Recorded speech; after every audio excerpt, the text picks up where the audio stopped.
tukada oturuyor, yanında dostu var ya. Ey dost, neyem oldu, neyeme tukada oturdun? Vah, neyem tukada oturmayın? Ayağım göğürüllü. O begine oluyla o yetmilin o. Vah, ne edip begineyin canın olsun.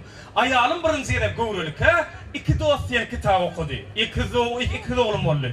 İkinci yere göğürülük ha? 3 muşketör diye kitap okudu. 3 oğlum oldu. Ey dost, indi neyeme kitap okuyavun? İndi Ali Baba öyle 40 karakçıyla kavutira oldu. Mehrabanlar, indi bizim aramızda şu acayip masalan kutlamak için yürüytü, Yudili Tekan Halifa şehirleri, bizim Halifa'nın şehirleri geliptir mehrabanlar.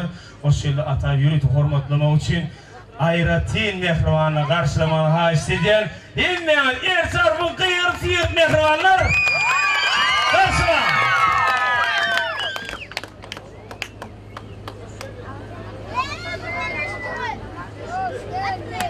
Mehrabanlar yeni uğruyor ersar bu haşediyen.